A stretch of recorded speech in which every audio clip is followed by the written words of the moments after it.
Ladies and gentlemen, welcome to our biology lecture class. So in this lecture class, we'll look at genetics and inheritance. So if you talk of genetics, this is just a topic that comes after cell division and the cell cycle, which I'm sure has been explained. If not, then I'll create time to explain it. Before I proceed, is there anyone with a question? Are you able to get me?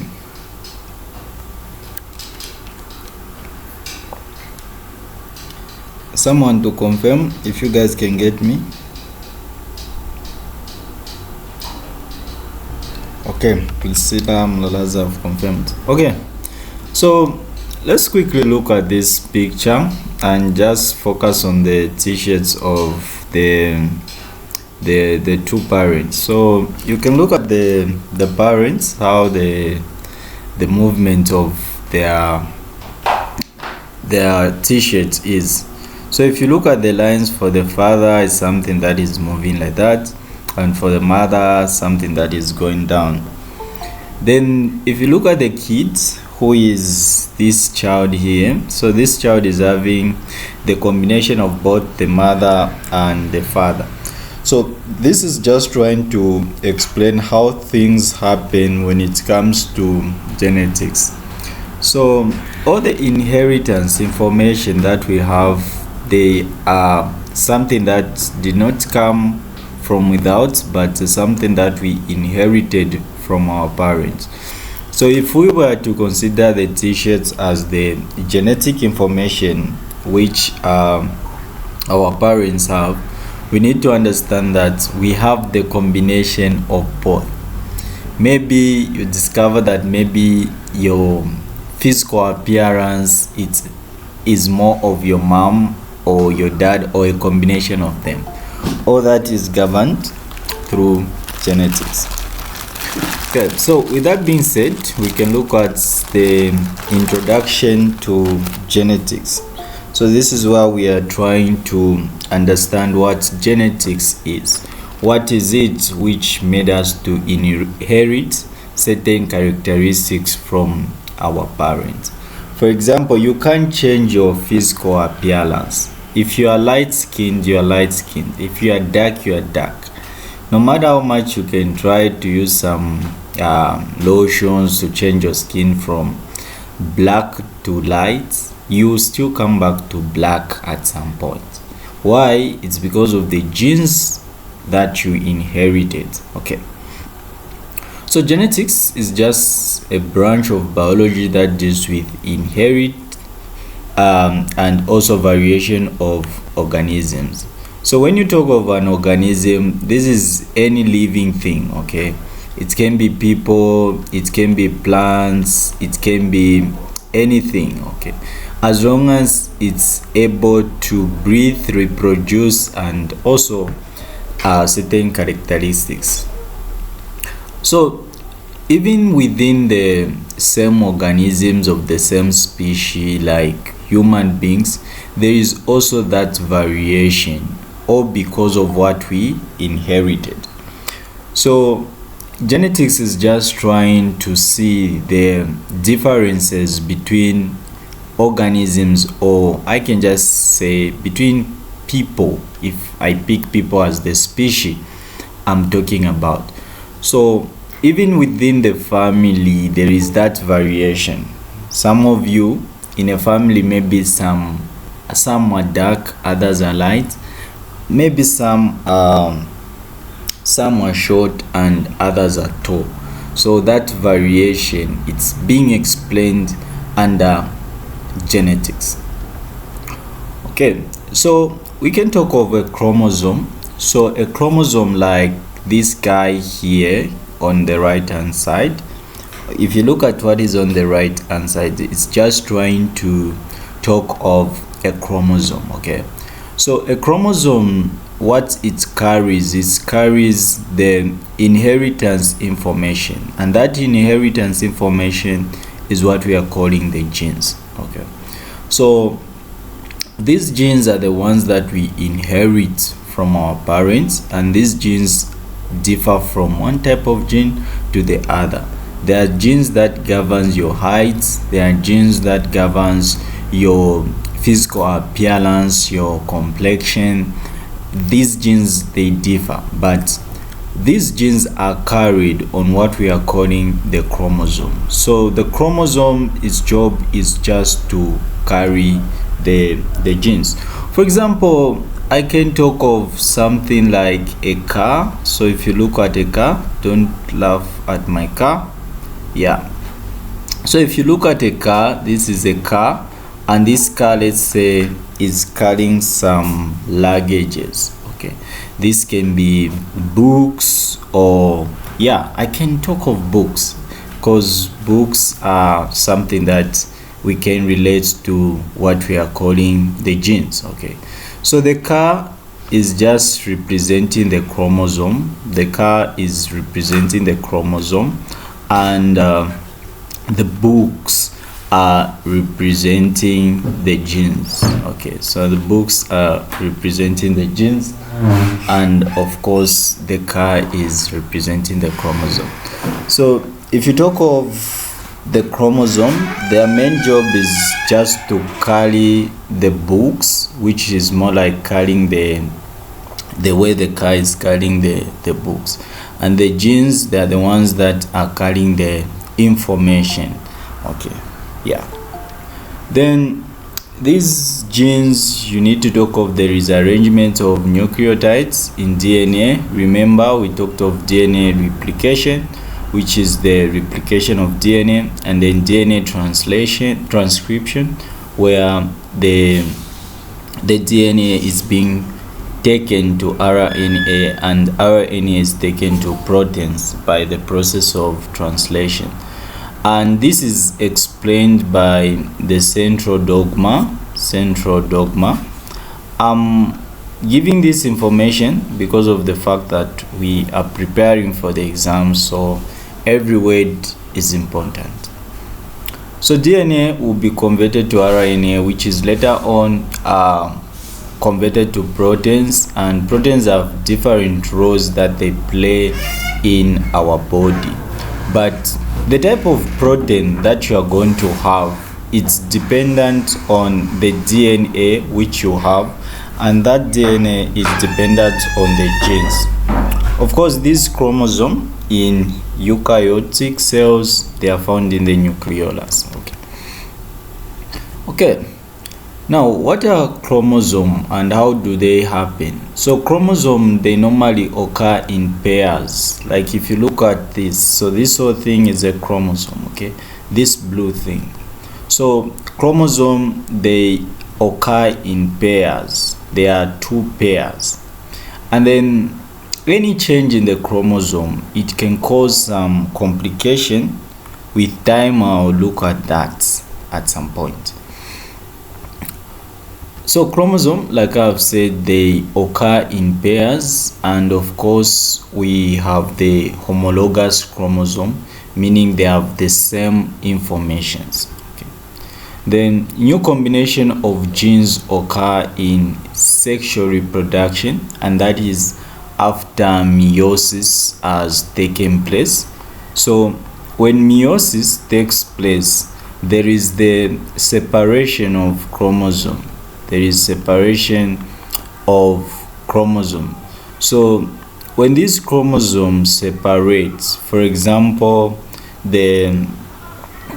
when these chromosomes separate during the process of meiosis, you need to understand that there will be something that we call the crossing overs, those things. Okay, I hope you learned them under cell division.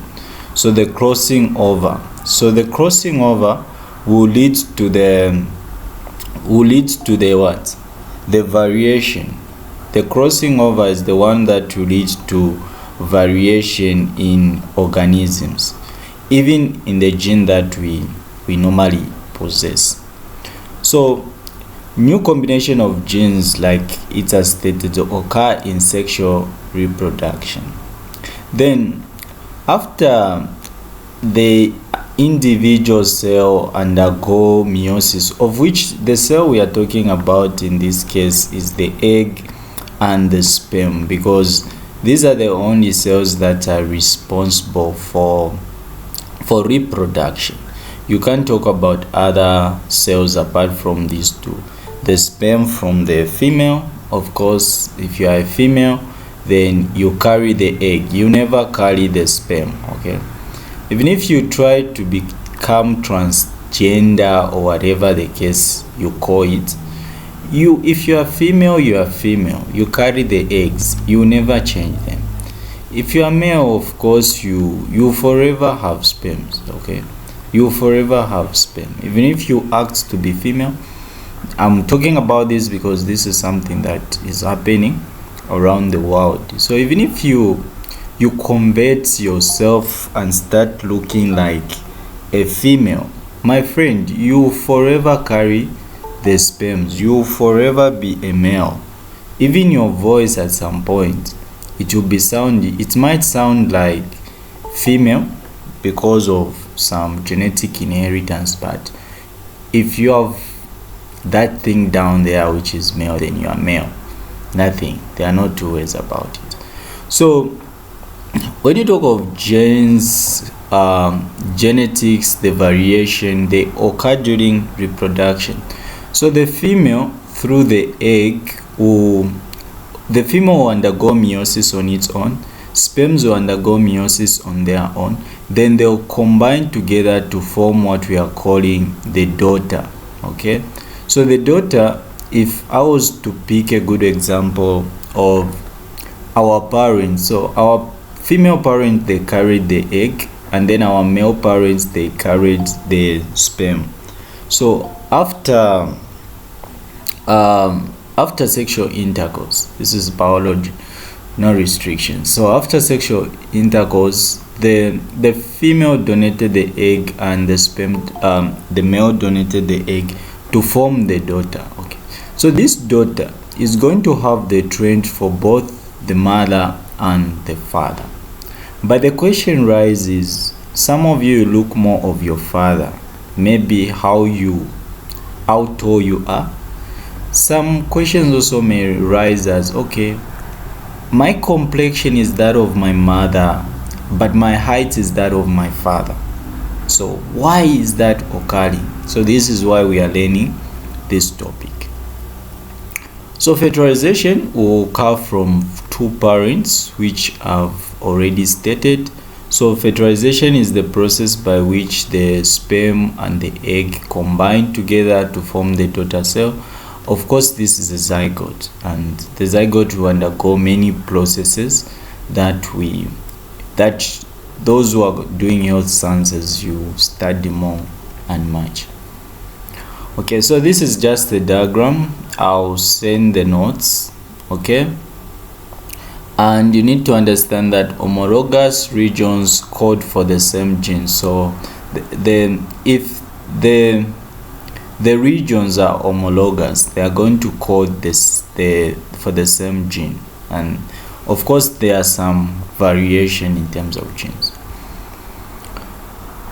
Okay, I think I've talked much on the previous slides, but we need to look at the terms that I'll be using throughout the lessons. Okay, so throughout this lesson I'll be using certain terms which you must know and you must master them, since you are preparing for your exams. So this class is more like your studying period, so make sure that you take note of everything without forgetting. So let's look at the terms that I'll be using. Okay, the first term that we can look at is a gene. So what is a gene? A gene is just a single unit. So when you talk of a unit, we are talking of something that is single. So a unit of inheritance is what we call the gene, and it's a section of DNA sequence encoding a single protein, meaning that a gene can only give us a single protein. I hope that is clear. A gene can only give us a single protein. So if you look at my diagram on the right, so there is a chromosome, and remember that a chromosome is going to have two contents. A chromosome is having two contents. Okay, the first one is having DNA, the second one is having the protein. Can someone tell me what's the name of this protein which is found in chromosome? I think I've talked much. It's time to also for me to ask, what is the name of the protein which is found in chromosome?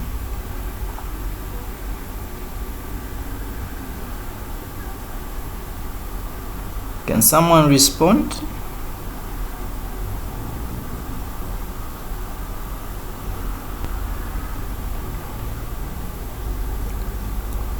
What is the name of the protein which is found in chromosome?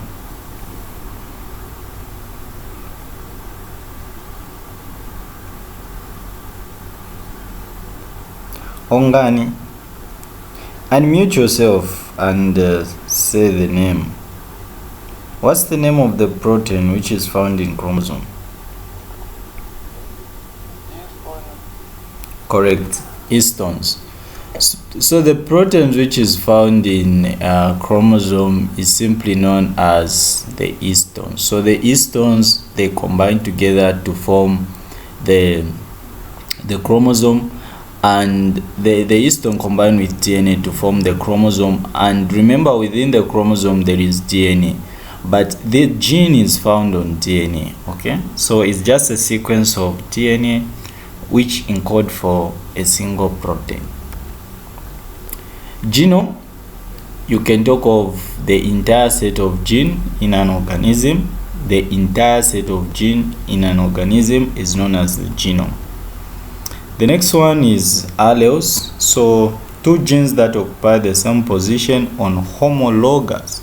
There is this key word which has popped up, on homologous chromosome, and that cover the same traits. Okay, let's say the traits which we can talk of, maybe it can be a trait of your height. I'm going to talk of something that you can relate to, the trait of height. So if two genes are together and they are able to determine a certain trait or characteristics, it can be your height, it can be your complexion, it can be how you talk. Of course, certain inheritance, they also depend on the environment that you grow up on. So I can't really put the issue of how someone talks or how someone sees things, I can't really put them in that category of inheritance, because of the fact that certain behaviors, they depend on the environment, how someone grew up. There are people who are just bossy. I'm sure we have seen certain people. So maybe these are people who grew up in an environment where they are feared or they are treated as kings or princesses. Lack of better term, that's what I can say. So maybe a child, when growing up, they just tell them, when a child asks for something, they have to give them automatic. When a child, let's say they have an argument with another, the parent will only defend that single child. So you find that such trends are not inherited, but those are things that someone just learned through the environment. So, but what we are talking about right now is something that you inherited from something.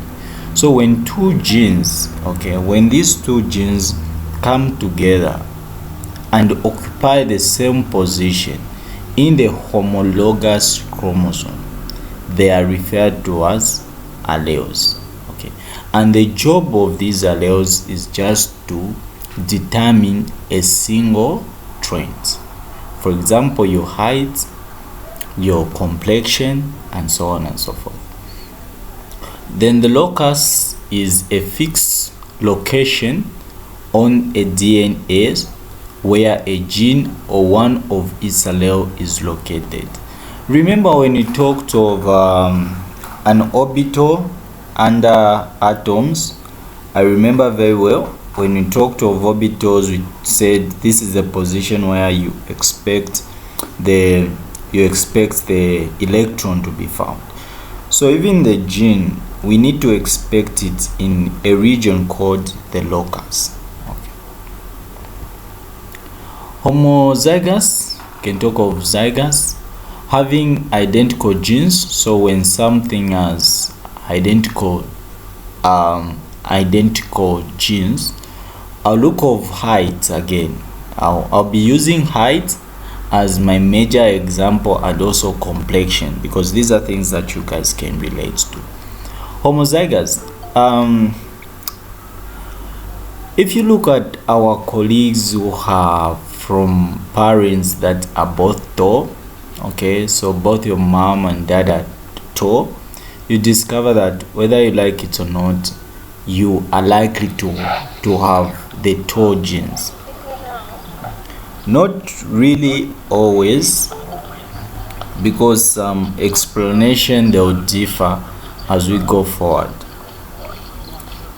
Kindly unmute yourself.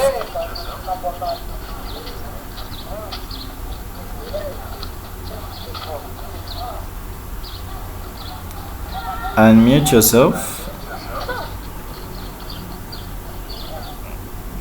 Okay. So homozygous, this is where you inherit the same type of genes. Identical genes means the same type. So if you inherit the tall gene, let's say the father is tall and also maybe the mother is in between, okay? So let's say you inherit both TTs, the T for tallness, okay? So if both genes are looking as this, so this is homozygous. So you are going to pass on these same genes to your children. But when you talk of homozygous, these are people who have identical genes. And remember that these genes, they are found on the what? They are a unit of inheritance which is found on the DNA molecule, and they are located in a region called the locus. Okay, so homozygous, you are having the same trends. If it's black, okay. For my colleagues who are maybe white in complexion, light in complexion, or the white people, they will normally have children who are white. But you look at the colored, how are they brought up? Because the colored is neither black or light, they are in between. So we'll look at those features that we will discuss at a later stage. But homozygous, for now, they have the same genes. Heterozygous, these have two different genes for a particular characteristics. So this is like, let's say in this case, this guy here is heterozygous. You are in between, colleagues, in between. Your father is tall, your mom is short, but you are in between them. You get? You are in between them. Like the t-shirt picture I gave, it's giving an illustration of heterozygous. You are in between. Your dad is light, your mom is dark, but you are in between. So that's heterozygous. But when you talk of that, we under the genes, okay, because there is the genotype and the phenotype. What I've been giving examples are phenotypes. But when you talk of genotype, because that's where we are looking at the genes. So if someone is having small t and big T for tallness, T for shortness, so such are heterozygous. And this heterozygous principle is the one which will help us to understand a carrier and a non-carrier, okay? This sexually genetic linkages, yeah, when we look at that particular point. Dominant, this is the part where you can talk of still the height. Let's say, okay, I can look at complexion. Yeah, the best example I can give is complexion here. So I'll use D for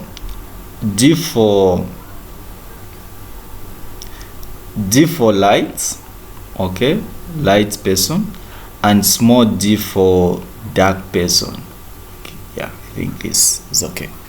So let's say your mom, this is your mom, okay, and this is your dad. Of course, let me try to draw them a bit if I can manage in a dress.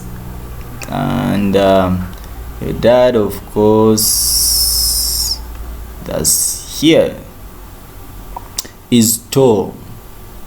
In a normal case, in most cases, a man is tall, isn't it? Is tall with a trousers, of course, and a bit muscular. Yeah.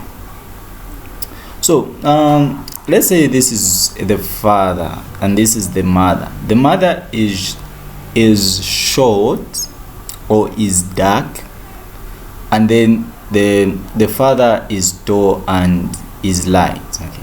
So if the child who is born is, let's say, tall, you, when you are born, you are tall, that means the tallness is dominant. The tallness is dominant, and it's able to showcase itself in the heterozygous condition. In a heterozygous, let's say this is TT, the one you have inherited.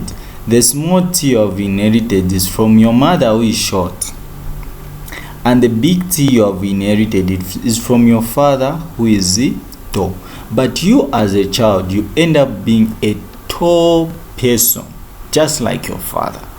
That simply means that the genes for your father are dominant as compared to the tallness, which as compared to the shortness. So even you are tall like your father. The blue guy is you here. You are tall like your father. It means that in your genes you have TT, T for small, T for tallness, and T for shortness. So the T for shortness, you got it from your father, your mother, and the big T from your father. Then when the do happens, after the do, they transfer these T's to you. So because your father has a dominant gene of tallness, you end up being tall like your father. Wow, that's biology. Now let's look at your mother is dark. Let's change this mother of ours to darkness. I feel a man is the one who is supposed to be dark, but anyway, it's normal to be dark or light. Okay, so let's talk of darkness. So if your mother is dark with D, okay, and your dad is light with that big T, so when the parents do the game of doing this, D and D, they get transferred. Okay, I'm writing these two in this particular way because I'll look at the law of segregation. Okay, but for now I'm just utilizing these two. So you end up looking like your mother. You are dark like your mother. I'm sure you have heard of stories, someone telling you, hey, you are dark like your mother. Yeah, of course you are dark like your mother because you inherited the D for darkness. If you are a girl, you even wish I looked like my dad as light. I don't know why people think having a dark complexion is bad, but I feel like whether light or dark, you have no power through it and you have to accept it because that's genetics. So a dominant allele will always show itself in heterozygous genius condition. In short, it shows who the boss is. Okay, it shows itself. I'm the boss, I'm tall, I'm dominant, I'm getting this gene. But this doesn't mean that shortness cannot be dominant. Even the shortness can be, okay, I'm short, I'm dominant. Of course, you have gotten the other height from the man. You have gotten the other height from me. I'm dominant and I'm showcasing this. Okay, recessive. This guy is masked by dominant allele. So this is a guy who doesn't show himself. Introvert. Okay, let's give the recessive as the introvert. An introvert will always showcase himself or herself when he finds a fellow introvert. If there are people who can plan well and can easily attack your introverts when they meet each other. So a recessive, we can put it as if it's an introvert. Okay. So this guy cannot show itself when it's with the dominant. It cannot show itself when it's with the dominant. It can only show itself when it's with its fellow recessive. Meaning that a recessive allele is masked by a dominant allele and does not appear in a heterozygous condition, which we already defined on top. But it can show itself in TT. If your father has the TT and your mother also has a TT or maybe TT, when this child, the last born, when they are born, then they inherit the TT. Of course, both of them, this child will be short because of this guy who is recessive and is appearing in homozygous condition.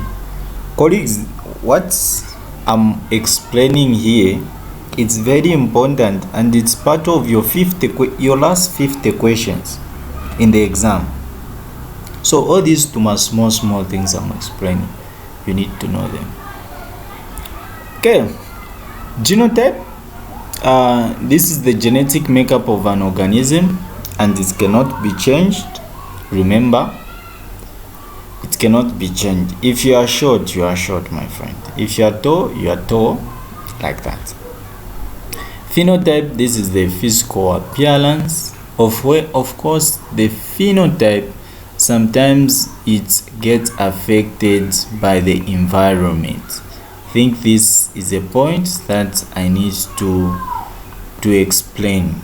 So the phenotype, the physical appearance, certain phenotypes, they are capable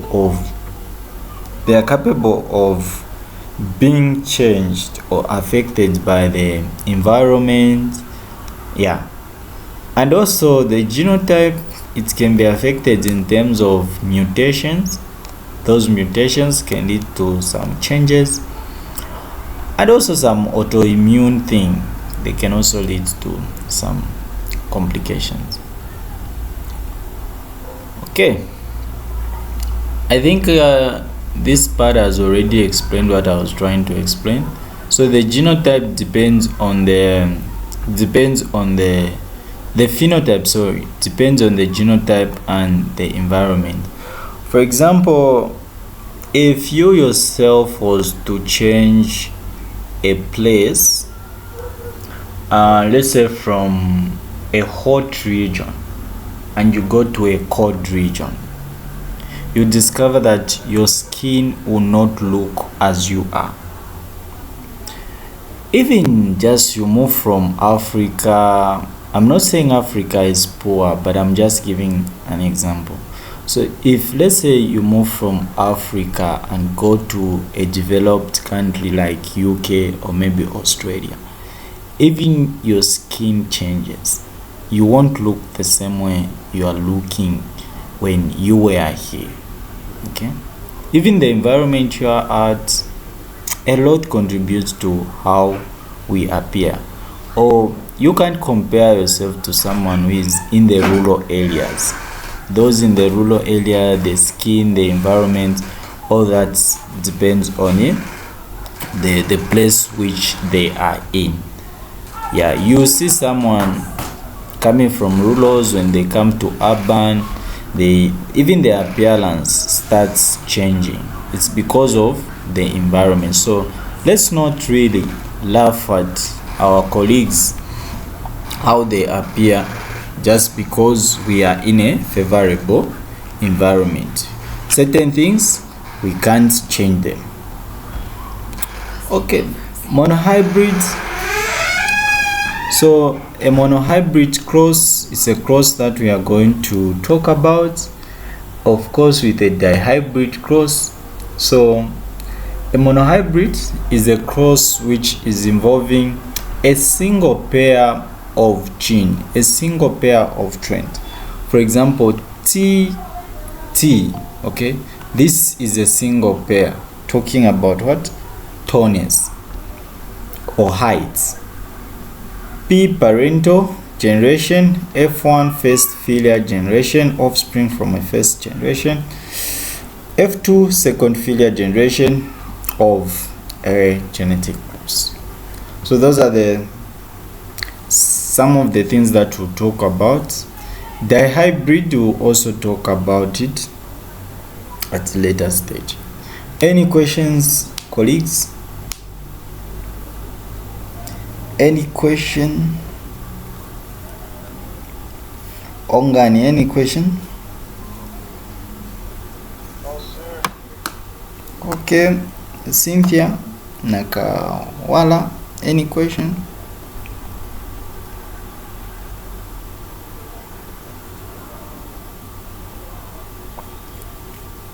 Can find that people are not there. No question, sir. Okay. Mulalazi, any question?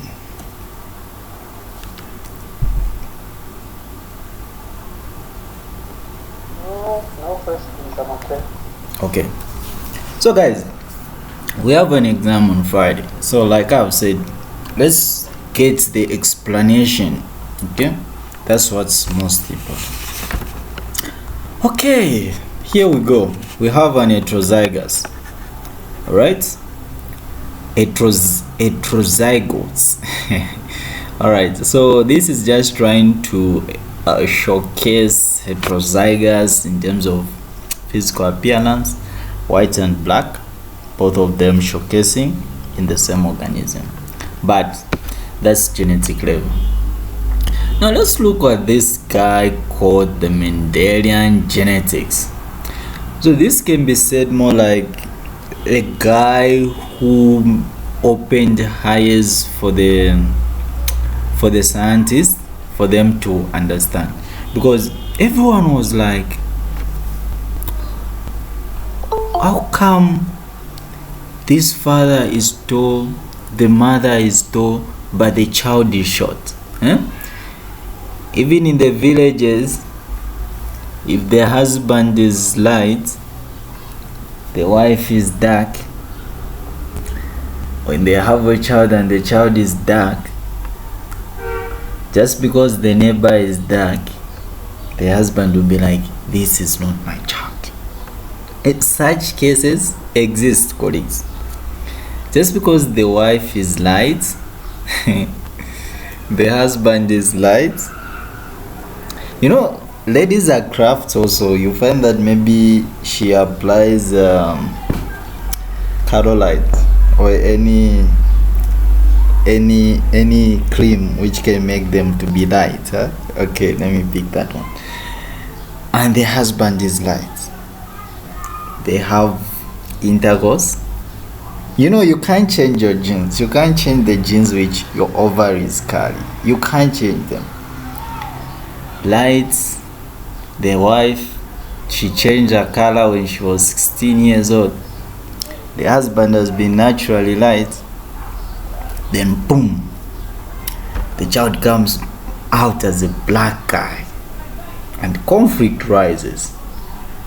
Why is my son dark when I'm light? You are light. my neighbor Mr. James is dark, so chances are that you went to Mr. James. But these issues can be sorted out genetically. So this is where now we need to give credit to Mendelian, a man behind genetics. Let's talk about that. So we have the branding theory of inheritance. So most popular theory of inheritance before Mendel work. This is an exam question. What do we call the theories which was before Mendel's theory? So this is just known as the branding theory of inheritance.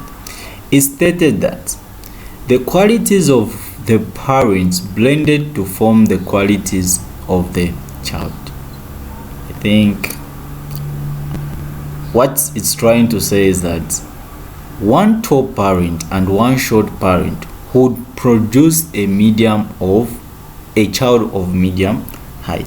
Meaning, if your father is 2 meters, your mother is 1 meter, you as a child, you need to be 1.5. That's what the blended theory says. It's more like there should be equal distribution towards someone's genetic. So if your father is tall, 2 meters, your mother is short, okay? So tall daddy, which is common, is 2 meters. Then short, the mother, call mom, which is 1 meter. So the child has to be 2 plus 1, which is 3 over 2, and the answer is 1.5 meter. So meaning the child need to be in between them. So that's what the blended theory was talking about. And this is the same theory which people in rural areas, they feel is the right theory, but that's not true. Why? Because Mendelian came and rescued us. So Gregor Mendel was an Australian monk, the first to identify discrete unit of head and discredit the branding theory. So what Mendelian did is that after his discoveries, he said that you guys who suggest the branding theory, you are 100% wrong. You are 100% wrong, and what you have come out with, it's just an issue of confusion. And now scientists were there to ask him, prove to us how true is what you are saying. Because this guy, he really didn't know that what he was explaining are the genes. He just called them their discrete units. In short, it was more like, the appearance of a person depends on small stuffs, which makes this person to be tall, which makes this person to be round. Yeah. Okay, what did he do? So although Mendel's research was with plants, the basic underlying principle of heredity that it discovers also applied to all animals, because the rule of inheritance, it's universal. The rule of inheritance is universal. He focused on the plants, but this is the same thing that happens in human beings.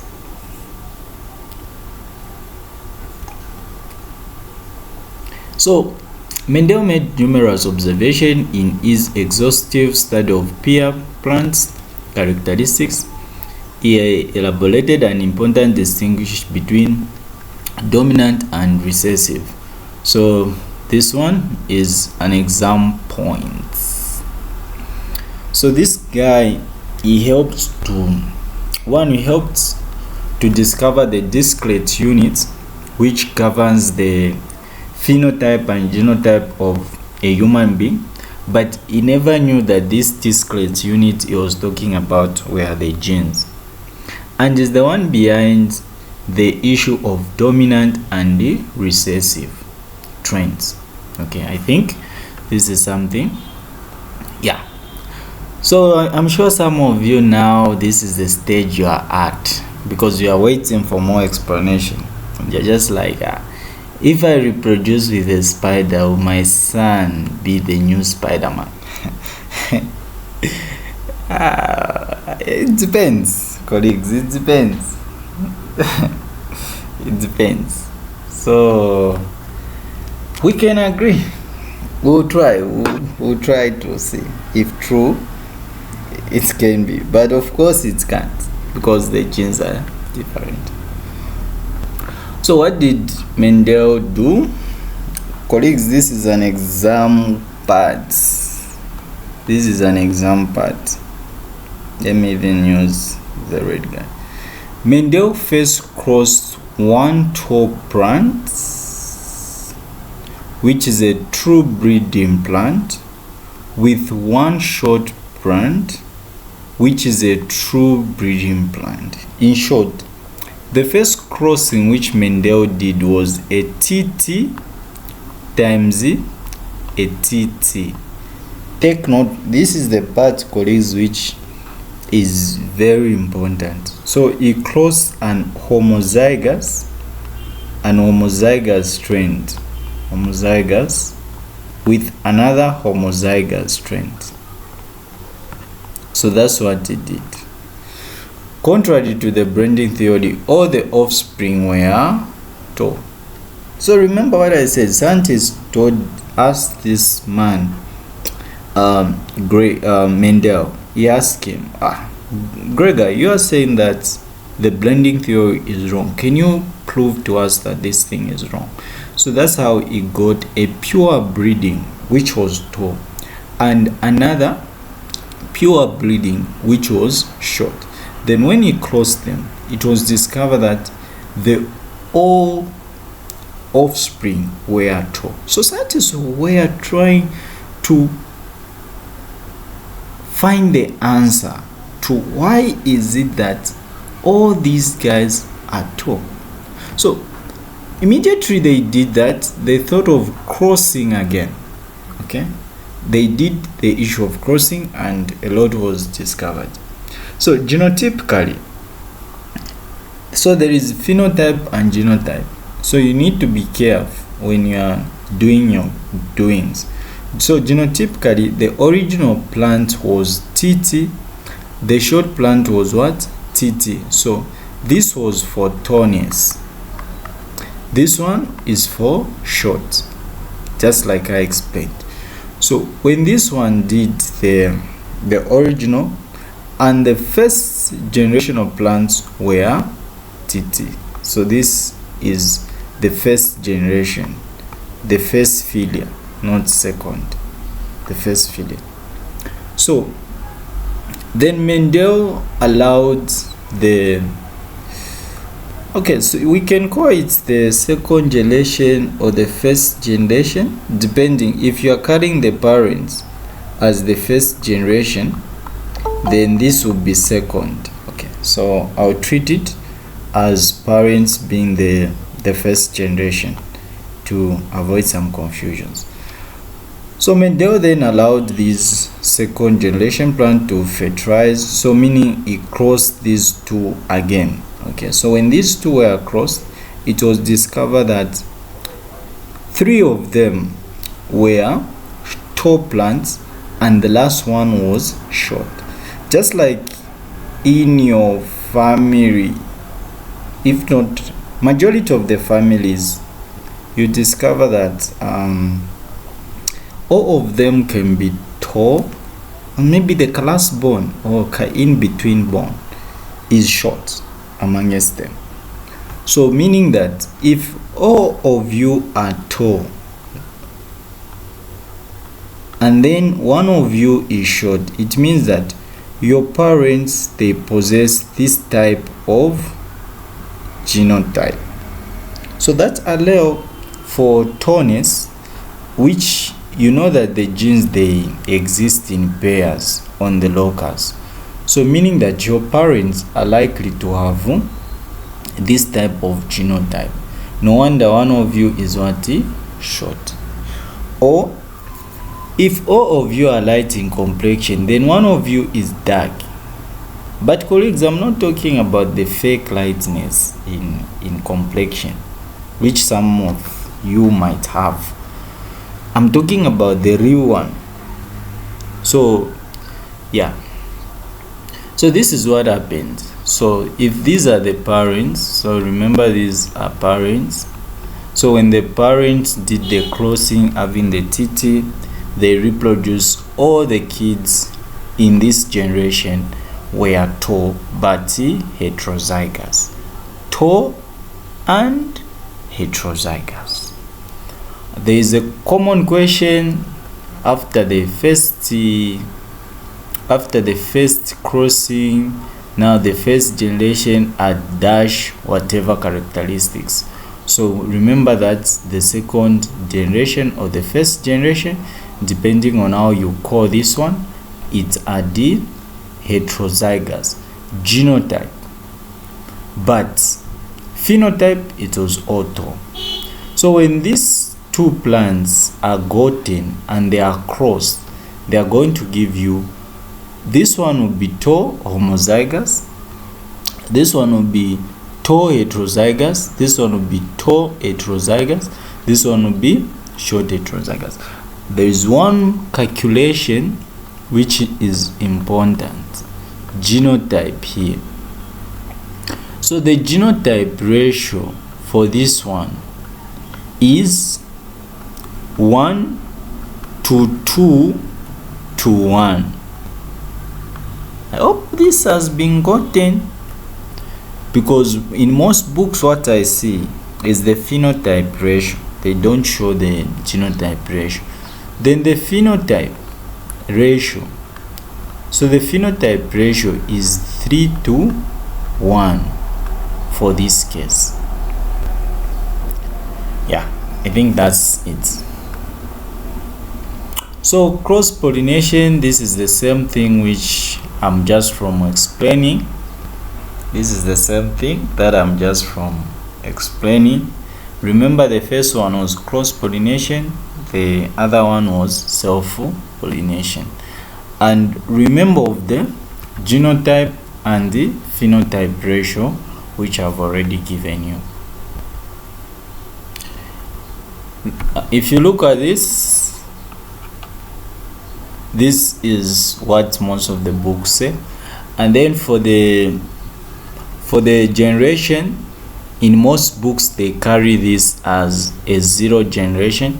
Then this guy is the first generation and then the second generation. So you should take note of that. Okay, we move. Now, Mendel had to make a conclusion. So inherited characteristics were carried by the discrete units, okay? The discrete units, which are independent units or factors. What we mean by independent units is that one gene cannot affect the other gene. I think that's one easy way I can explain it. One gene cannot affect another gene.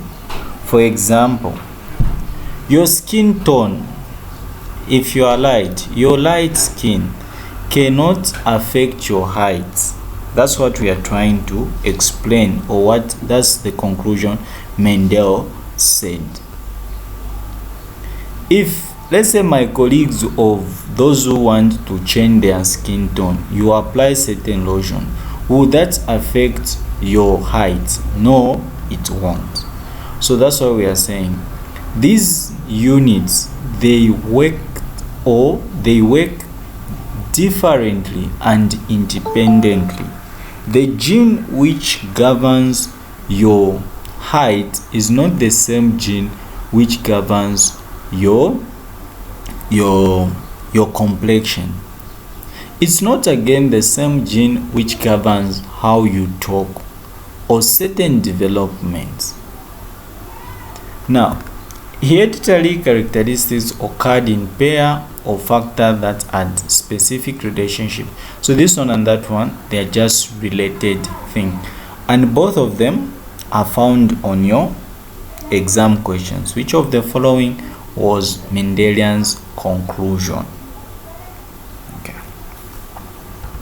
So from there we can also look another thing, which is an individual inherit one unit from each parent for each trait. So each trait, like the height thing, you inherited one of the units. If you inherited shortness, yes, yes. Kindly go back to the previous screen and screenshot it.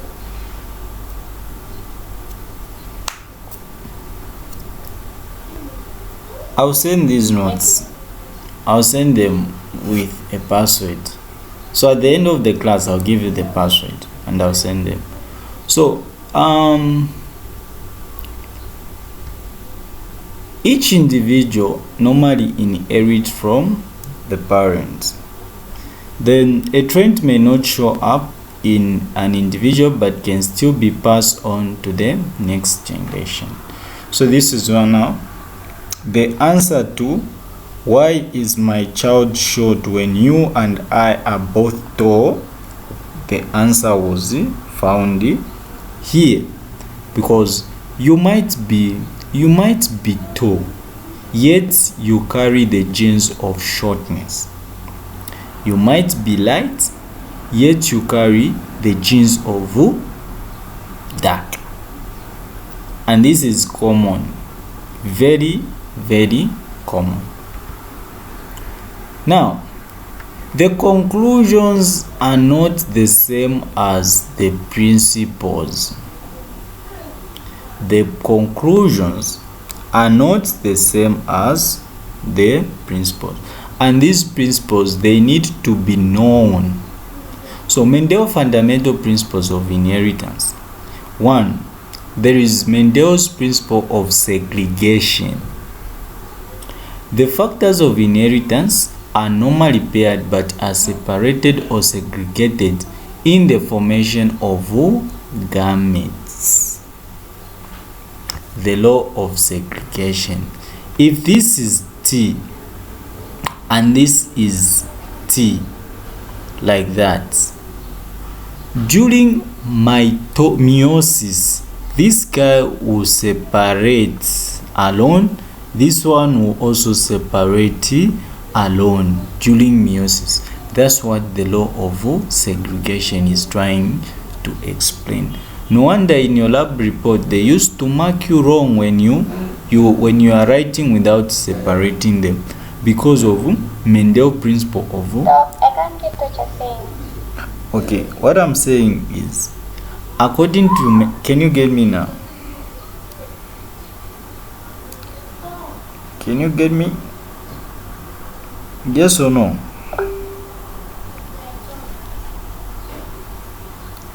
Can someone confirm if you guys can get me?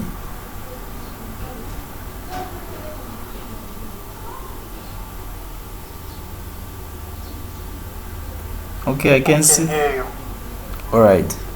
So, the law of segregation, the word segregation, it's just coming from separate. Okay, you have heard of issues like, no, I've been segregated, no, a certain group of people have been segregated.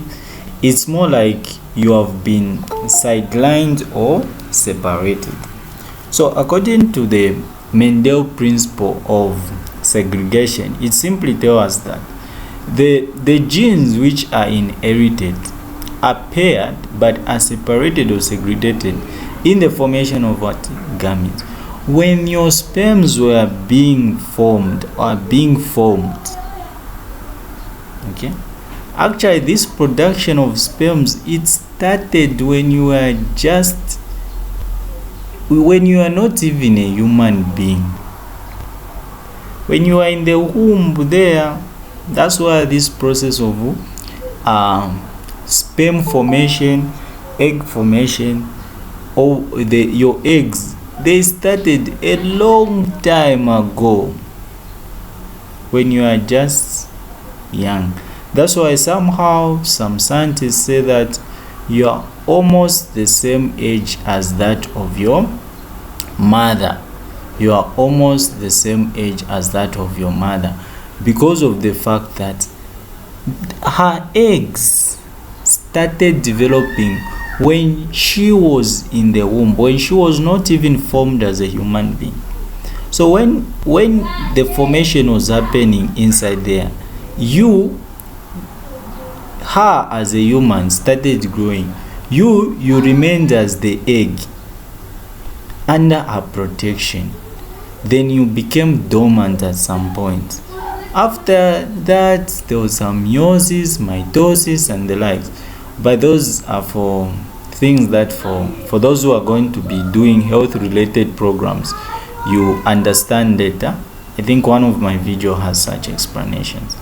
So these genes, they normally separate. Separation. Which allele in a parent's pair of allele is inherited is a matter of chance. I think this should be underlined. Each allele which you inherited from your parent, whether for you to be male, because the allele of being male and female, it's also falling under the genes. Okay, so for you to be male or for you to be female, it was a matter of what? Chance. It is chances. If you are a male right now, and if the sperm, because the sperm has XY, isn't it? So when each sperm will carry either X or it will carry Y. So for you, my colleagues who are male, we were by chancely created by this sperm which is here. After it lied to its friend that I'm coming back, guys, I'm coming back, then the friends were so reluctant, the female ones, then it went and fertilized by chance. For the female ones again, I think this one, the reason why this guy managed to reach, most likely it was a gossip, because female and gossips are good. So I'm sure she gave them some good histories. Them they remained laughing or they remained clapping, and she went pew in the oviduct and fertilized the egg. Whereas the friends were busy waiting, or maybe she lied that I've gone to pick more news in this new environment. I'll come back, colleagues. Then the friends were okay, we are waiting for you. Let's make this girl to be. Do you have a Natasha here? Natasha, do you have a Natasha? We need to have a Natasha. We can't just. Okay, we'll make this guy as a Gradis. So when Gradis was being formed, remember, they were to my Emmanuel in the same sperm, they were to my James in the same semen. Of course, sperm and semen, they are different. Semen is having the fluid and the like. So in the same semen, there were a lot of sperm. So they were to my Gradises, they were to my Natashas, they were to my James and the likes. So I'm sure the Gradis had to lie to them and said, I'll be back, colleagues. That's how she went and got fertilized. If you are like a Sylvester, of course, maybe you lied to people or to your colleagues and you got fertilized. So what I'm just trying to say is our existence is by chance. Our looks are by chance. Okay, we move. So segregation is about separating the guys. So segregation in the production of sex cells for any particular trait, the pair of allele of each separate and only one allele is passed from each parent to the offspring. So if this is the parent, this is parent, and this is also parent. So you need to understand that each of them will just donate one trait, only one trait. No one donates both of them, only one trait. Now we have Mendel principle of independent assortment. So each factor distributing the gamete is not related to the distribution of any other factor, but there is something I've put in the brackets which I've said not strictly true. Then genes for independent assortment traits are located on different chromosomes. This is an exam point. So what we are trying to talk of, segregation is about separating them. They separate so that each parent contributes only one trait to the daughter or the offspring. Now for independent assortment, this one we are talking about, no one should affect the other. Your height should not affect your complexion. I think that's an easy statement. Now, those are the two rules that most books will mention. Those are the two principles which most books will mention. But there are three actually. There are three in existence, and these three principles, one of them in books they hide. So it depends on your professor or your lecturer what he wanted to deliver. But for biology, it's a course of research. The first rule which you need to look at, one is the law of dominance, two is the law of segregation, three is the law of independent assortment. So those are the three laws of inheritance: the law of dominance, the law of segregation, the law of independent assortment. All of them have explained them. None of them have not explained them. Dominance is what I was telling you, where you have dominance and recessive. You are tall like your father. I even drew like that. Maybe you are dark like your mom. I talked of that. Law of segregation, I even gave an illustration of Gladys Sylvester lying to the colleagues. So they separate. Segregation, the many instances for segregation, when they separate so that each parent donates one trait, one allele. The law of independent assortment, this is whereby I talked of the height doesn't interfere your complexion. Any question? Albertina, what's your question? Any question, Albertina? Albertina? I don't have a question though. What's your question? You don't have? No, I don't. Okay, so law of dominance, I'm just trying to go through what I've taught already. Actually, I've taught. Even this topic is done like this. Just that now I need to remind things. So traits are controlled by two factors that can be called dominant or recessive. A dominant trait shows if the offspring inherit at least one dominant factor from another. And remember that a dominant trait can show in both homozygous and heterozygous condition. A recessive trait only shows if the offspring inherits two recessive factors.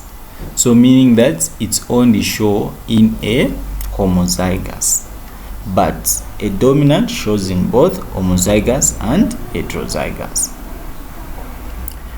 So if you look at in this cross between two purple flowered pear, 1/4 of the offspring have the white flowers.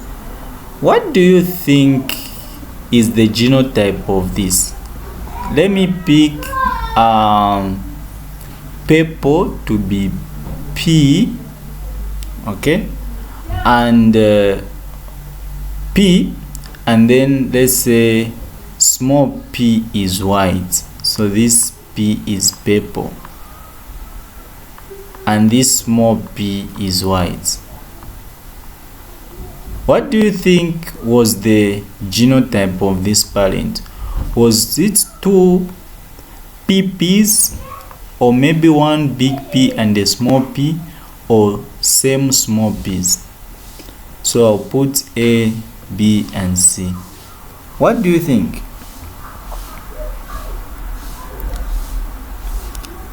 ABC. What do you think was the phenotype of the parent? The genotype.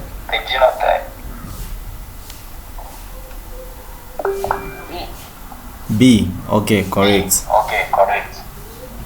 So the trend for this guy was that PP, for some they put PW and the like. So this is an androgynous. So based on this information, which is dominant, white or purple flower? How do you know?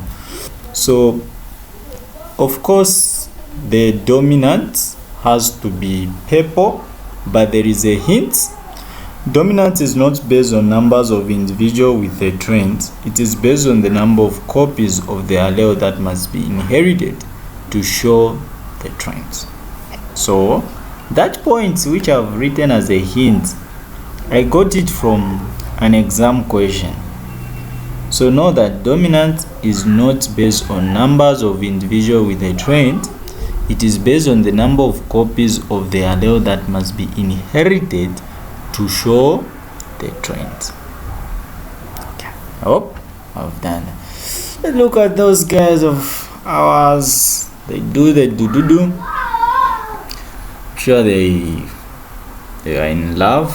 The green guy is the male, and the yellow guy is that guy.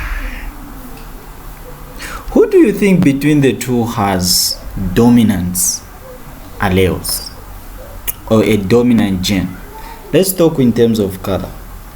Between a male and female, who do you think has the dominant guy? Male or female? Green or yellow? Yeah, the female, correct. So if you look, those guys after doing the reproduction, I'm sure this journey started well. These guys are enjoying everything, fell in love, and they ended up having children, and the whole children look like the female. Okay, this is unfair. Okay, so that's what dominance is all about. So of course these are things that you are going to go through. So if a dominant allele like this one, when it's close with a recessive guy, the first offspring will have the phenotype of the dominant. It will showcase itself here, who the boss is. Okay, let's look at those. So if you look at the guys here, we are talking about the same babies which were produced by those guys, One of them went far away from home and he fell in love with someone who had the same genotype as his.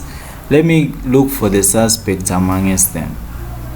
I need to look for him. I think this guy behind, this one here, this one who is popping up here, he'll pop up. So that one, this is the only guy who can run away from this family. So this guy ran away, far away from home, and fell in love. Okay, who can I give? So this guy, which child in my class was? Which child can I give from here? I think this can be Ongani. So Ongani from the first family ran away, okay, with his cape, and he fell in love with Albertina. I think I can put Albertina here. So unknowingly, in this case, Ongani had the trait of, since it's orange or yellow, so put yellow as a dominant and green as a recessive. So without her knowing, this Albertina also had the same trait. You know, people who have same traits, they fall in love. People who look alike, their relationship lasts long, if you have observed. But anyway, that's out of the topic. So when Ongani went with Albertina, they went out, they fell in love, they did the bad manners, they had these kids, and this kid looks like one of the most problematic child, this guy. Yeah. So when they gave birth, they discovered that one of them was looking like the grandfather, who is the big man, who this big man here is back. Remember, that's the reason why some people are renamed after some people. So this color is back. All that is because these two had a recessive trait. Okay, it has shown itself. I think this is the same thing, same explanation, colleagues. Nothing new there. I've already explained the law of segregation. So that one was the law of dominance. So the law of segregation, each individual has a pair factor controlling each trait, one inherited from the biological parent. I think that has been explained. During the formation of gamete, these two factors separate, only one ends in each sex cell. During formation of gamete, we are talking about the process of meiosis. Okay, that's it. So the traits in the homozygous parents, they can only one kind of allele can be passed to the offspring. So if this allele is homozygous, in this case, it's going to separate one. Can someone tell me what is the name of this blue thing? Can someone tell me what is the name of this blue thing? I want to see if people are following. What is the name of the blue thing?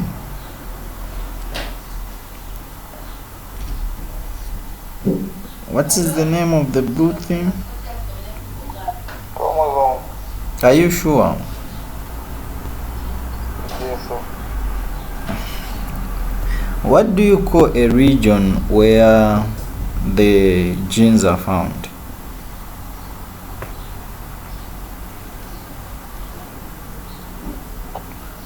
Locus. Correct.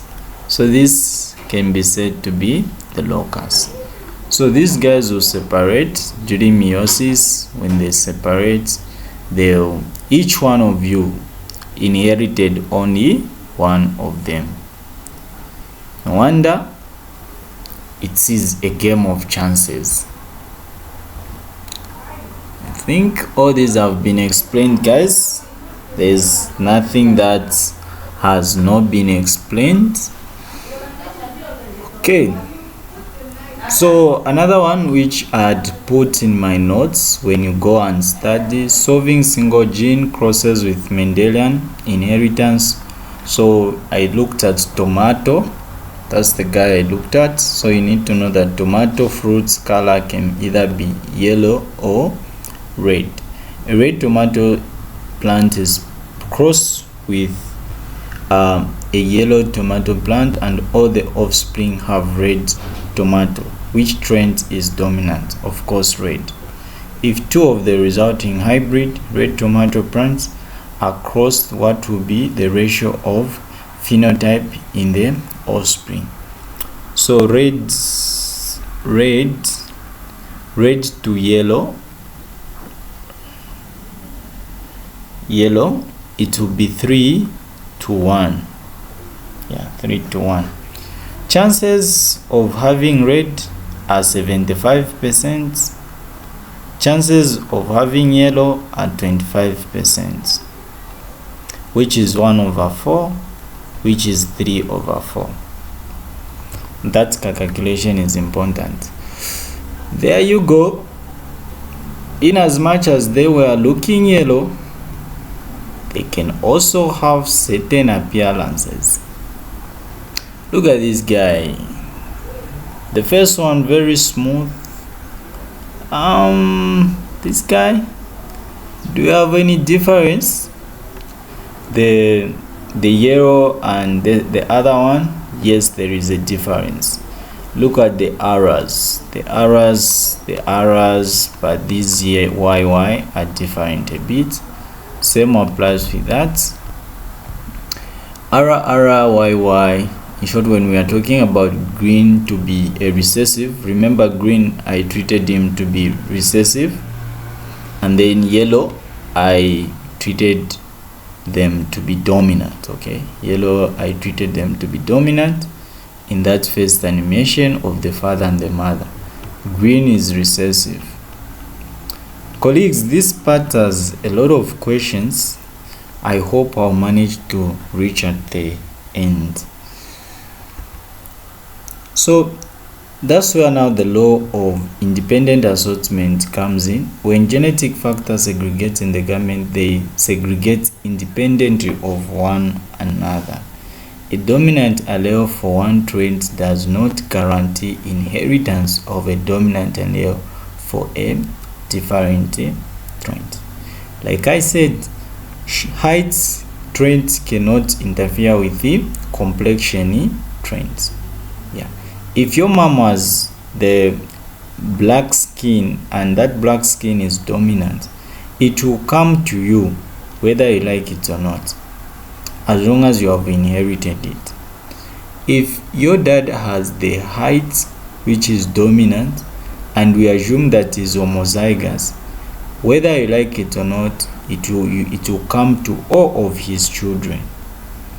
So ladies, if you want your children to be tall, including your daughters, get a man who has dominant homozygous height or tallness. So if your man will have both genes, which is TT, they are big, of course all your children, including your daughters, will be tall. But if he has heterozygous, some of them might not be tall. Assuming that you are also having the alleles that are either short or whatever, depending on your likes. So all organisms have multiple inherited traits controlled by genes. So there are different traits which you need to look at. And of course you look at in terms of the seed shape. So smooth, wrinkled, seed color yellow green, pod shape inflated, constricted, pod color green and yellow, flower color purple and white, flower location at leaf junction at tip of branches, plant size, tall, dwarf. So all these guys, they separate independently. The seed shape does not interfere with the seed color. The pod shape does not interfere with the pod color. And this is where now you talk of dihybrid crosses. This is where now you talk of dihybrid crosses. So this is a dihybrid cross which has just been illustrated here. So you need to note that each garment receives one S bearing and one Y bearing chromosome from the origin. So I think this is just a picture. I won't go much in detail, but the key thing is all about the independent assortment. So each of the garments will have one S, one Y, one S, one Y, one S, one Y, one S, one Y, just like that. Okay, so there is this part which I included, which is an exam part. So let's assume that, and this part has a lot of questions in the exam, a lot of them. So let's say this is a dihybrid cross, guys. This is a dihybrid cross. How do you do the dihybrid cross? I hope you guys will understand from this, but it would have been better if I was able to write it separately, but due to time I'll just get it the way it is. So this Punnett square shows a cross between two pear plants which are heterozygous for two traits. So we have S for small letter and S for big letter. Okay, so there is small letter and big letter there. Then there is Y yellow and the small y for green. Again, the Punnett square represents all possible combination of the garment that are planted. So what you are going to do is this. When you have your Punnett square the way it is, when it is dihybrid, for this one pay attention. So what you are going to do is you are going to pair this guy, you pair it with that one to give you this guy here.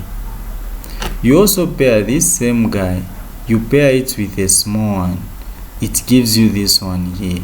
Then you are done with the big S. Then you go to the small s, you pair this small s with that y there, it gives you this. You pair this small s with that small y there, it gives you this. Whatever you have here, you write them on this side and also on that side. Then this box is supposed to have 16 of them. This is dihybrid. The one which most of you know, it is monohybrid, but your exam has much of dihybrid crosses. Remember, what I'm demonstrating here is heterozygous. In the exam, they can give you a homo, and a hetero. I've not seen a homo and a homo being crossed. I've not seen, because that will be 100% crossing. But most cases what I've seen is a homo and a hetero being crossed, or hetero and the hetero being crossed. Like in this case, these are heteros. Then who hasn't understood how I've separated them? I don't want someone to fail this question. because the ratio there is also important. Okay, so the big S is for smooth. The big S is for smooth because smooth is the dominant according to this picture I gave you here before I started talking about this picture here. But in the question they sometimes put, so wrinkled is what is recessive in this particular case. So what is the phenotype? So when this guy is close with that, you can see SS upper, big capital S. Pay attention, big capital S. When this one and that one, big capital S. So this guy will be smooth. This one and that one smooth. In short, the O of row number 1, they will all be what? Smooth. Because smooth is the one which is dominant in this row here. Then this row, of course, you are going to look at S is dominant throughout upper. So it will be throughout what? Smooth. I've just considered the wrinkle and the smooth in terms of shape, how fast you can do it, because you won't have the whole day. So 4 of them are smooth. These ones, 4 of them are what? Smooth. Then in this row, since this guy you are playing with, it is a recessive guy, you are going to have this one, it will be smooth. This one will be wrinkled, because a wrinkle can only showcase itself in the recessive. So you have 2 smooth, 2 wrinkle. It's a 50-50 thing. 2 wrinkle. Then in here, of course, it is the same in here. So you're going to have 2 smooth, 2 wrinkle in this casseco. Then you go to the color. In terms of color, so the color here, remember this line here, this kawan here, this kawan is only having Y which is dominant. Y is dominant, meaning everything will be yellow in this row, yellow, and there are 4 of them. This other line, Y is, this small y is the one which is there, so meaning there will be 2 2. There will be 2 2. There is this one for homozygous. There is also another one for heterozygous. So it will be 2 2 here. 2 yellow, 2 smooth. This one, it will be 2 yellow, since this one it is 4 yellow, since the guy who is in this particular case is dominant. Then this one will be 2 yellow, 2 green. Okay, 2 green. Why did I write smooth there? So this one is green, 2 green. Now let's look at the total. So if you look at the total, how many smooth do you have? So the smooth that you have are 1 plus 4 plus 4, that is 8. 8 plus 4 is 12. So smooth alone, it is 12 over 16. Then the what? the wrinkle alone, it will be 4/16.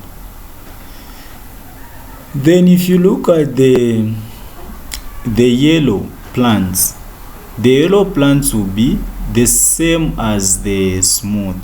So yellow will simply be 12/16. Percentage you can know. Green is 4/16.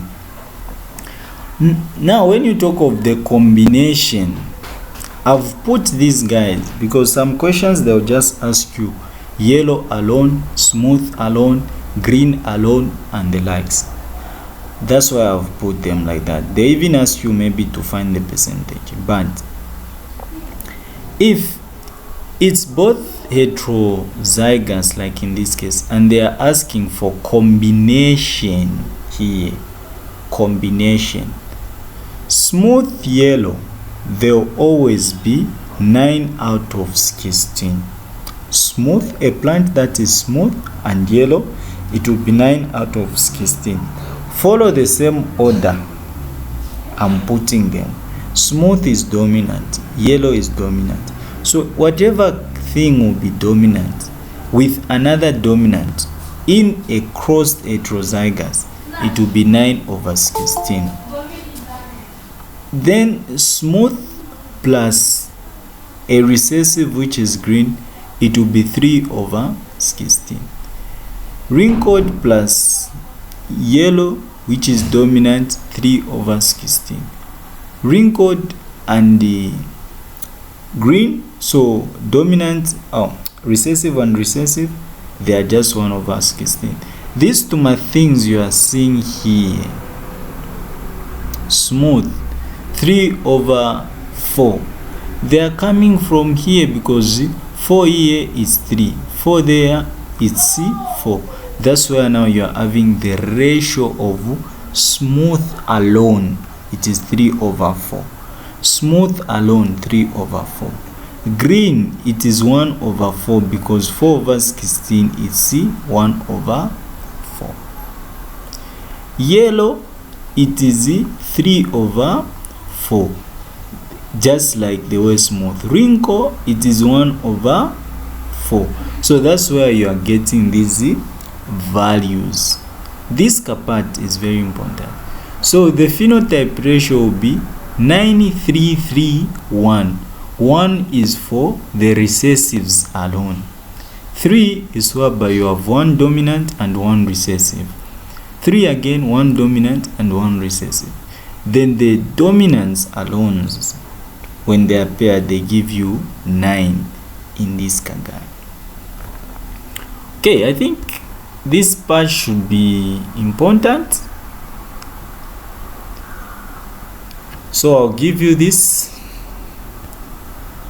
I've given you this as your work. Go and try and send the answers.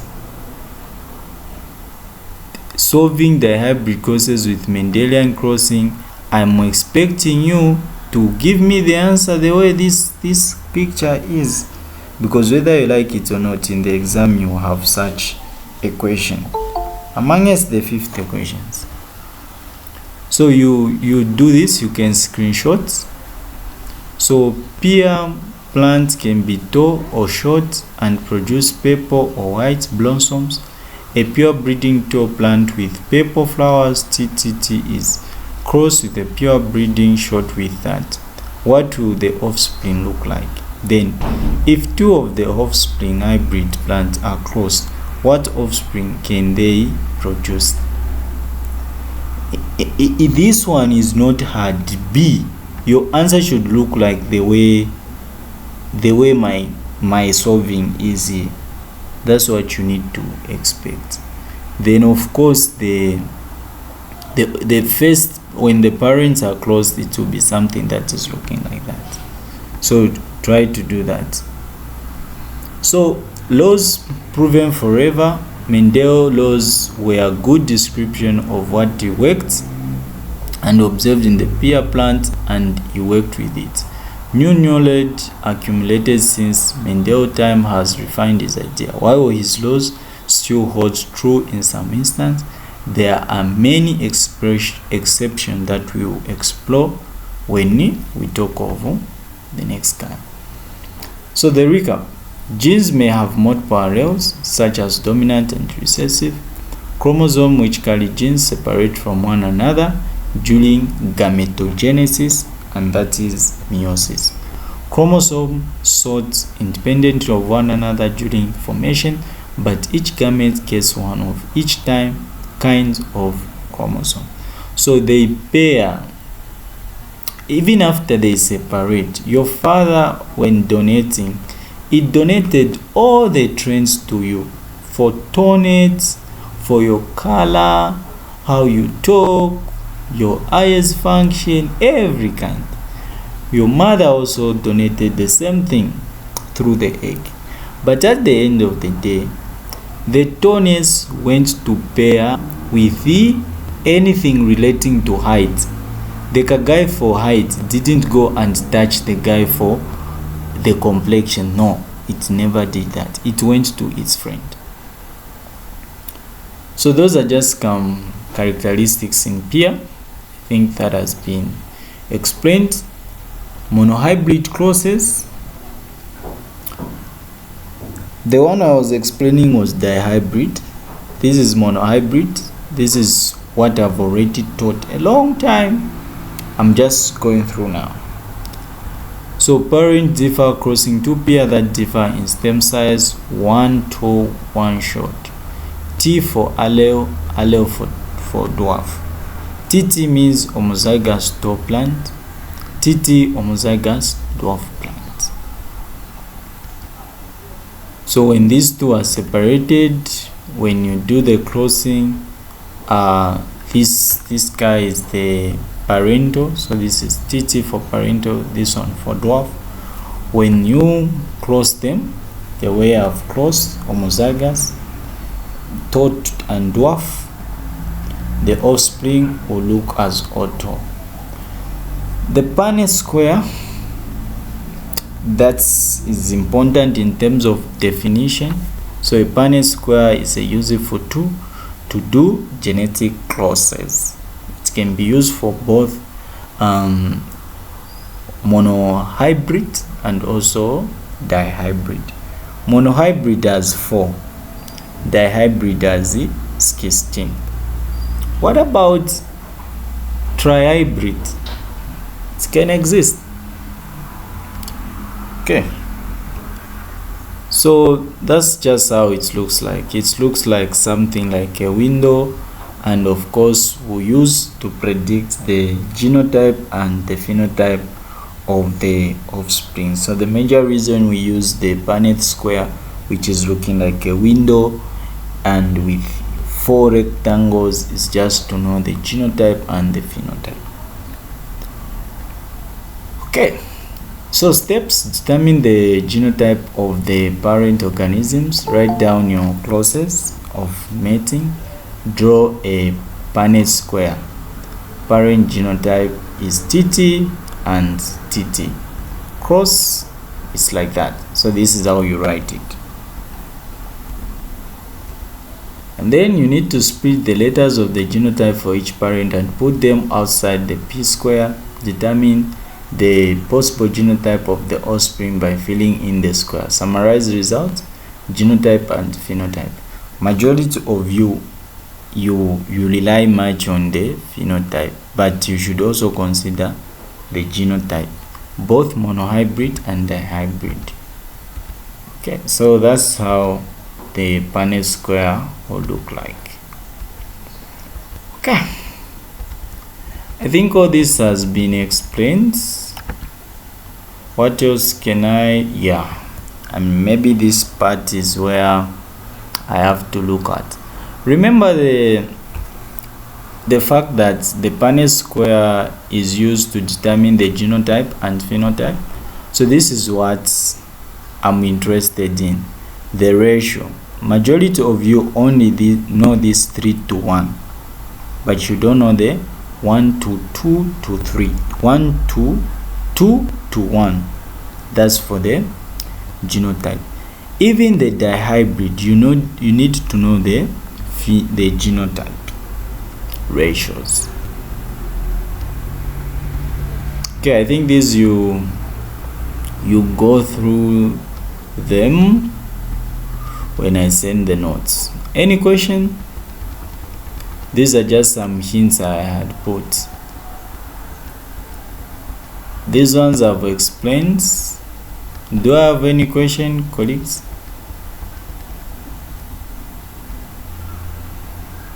Any question? So let's now look at the testing clause. So there is a part where you'll be asked to do the testing clause. So when you have an individual with a known genotype, you do a testing clause. This one is one of the questions that you might expect. So if you don't know the genotype of something, you can easily know using the genotype. So the test cross with a homozygous recessive individual. The keyword is this part. So you cross it with a homozygous recessive individual. For example, a plant with purple flowers can either be PP or PP. Therefore, you cross the plant with the small letter p. So once you do that, you'll be able to know what is the phenotype or the genotype of the other plant. So like this one, let's say purple here. You don't know, is it this one or is it that one? So for you to know whether it is this one or that one, you need to do the cross, the test cross. And this test cross, you normally use the recessive guy. So this is how it looks like. So PP there, PP there. So you do the crossing.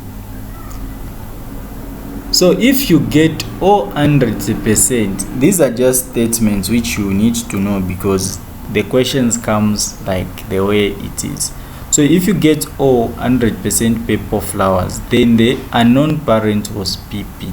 So when you do the crossing here, the 100% is showing you that everything is purple, everything maybe is yellow, everything is green.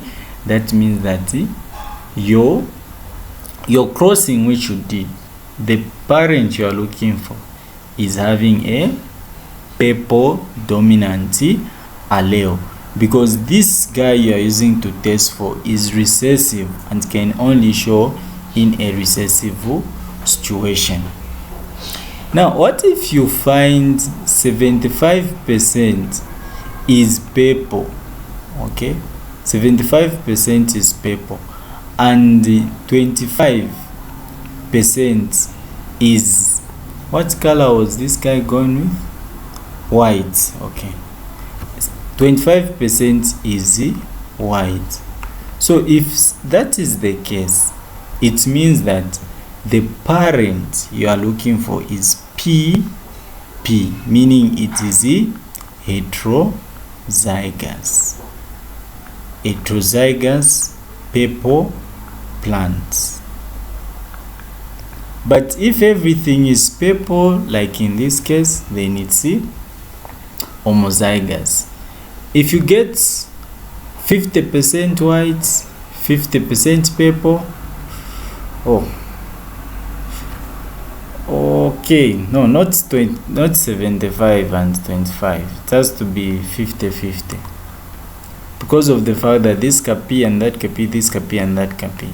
So if it is 50-50, like I've stated in the notes, if it's 50-50, it means that the parents were heterozygous. These points need to be known as they are if you are dealing with MCQ. So you know that if it is 100%, after the test cross, it is homozygous dominant.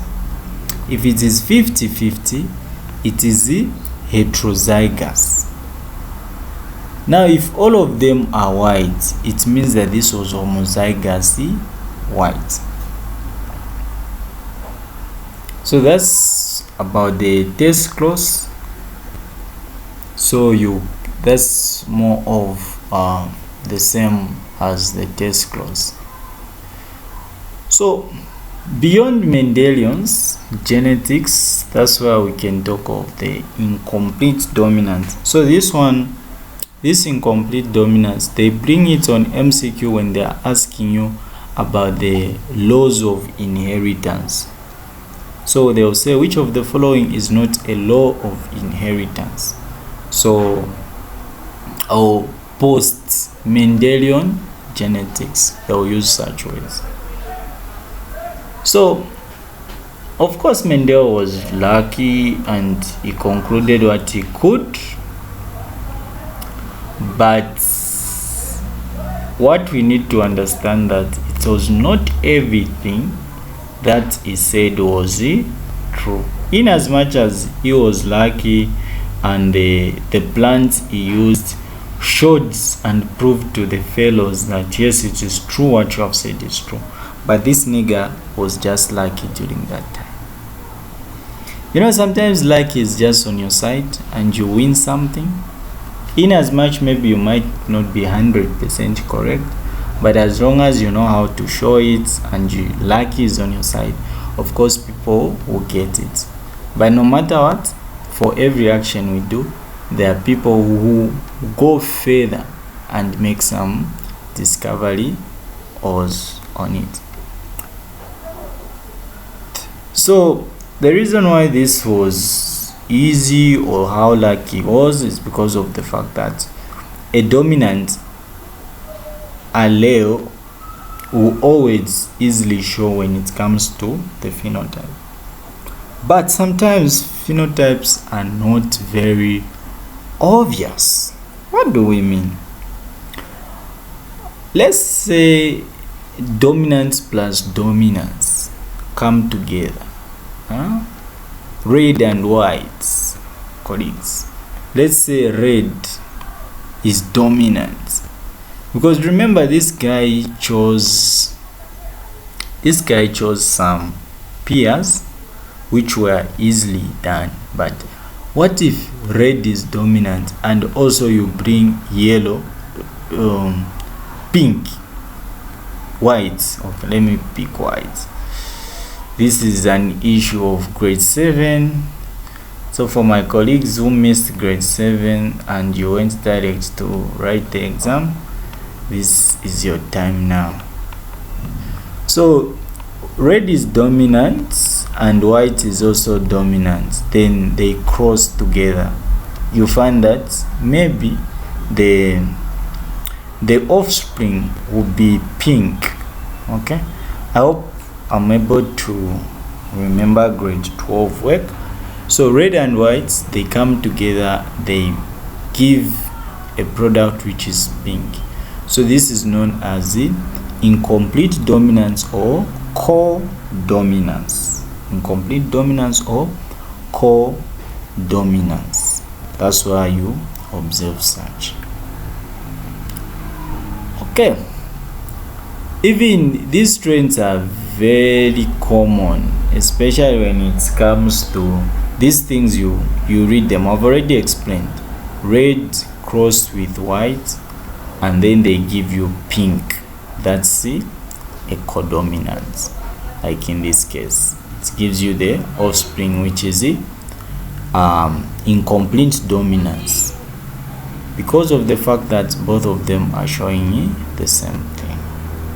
Okay, it's common for farmers. You see a black cow being close with a white cow, and you find that the offspring are having black white, black white, black white, black white. That's just some expression. It's also seen in dogs. So yeah, even the new breeds for dogs, that's why you hear this is the pure breed Boabo, this is the pure breed, fluffy, like the likes. Okay, I think these you go through them when I send the notes, but all in all, we took the incomplete dominant and we crossed them together. So we discovered that red came back, white came back, and pink was also there. So if a cow which has black and white patches is crossed with another cow which had black and white patches from the first offspring, there are chances of them giving you a black cow and a white cow, and also the cows which have black and white patches, meaning that there are 50% of having the cows that are looking like them and 25% of having the cows that look like their grannies. I'm sure you have heard of yourself. You look like your granny, you look like your uncle, you look like what? Or that it's because your mom or dad, they carry those traits. I think that's what has been explained. All right, thank you very much, guys. Remember to go through this, and let me send the password.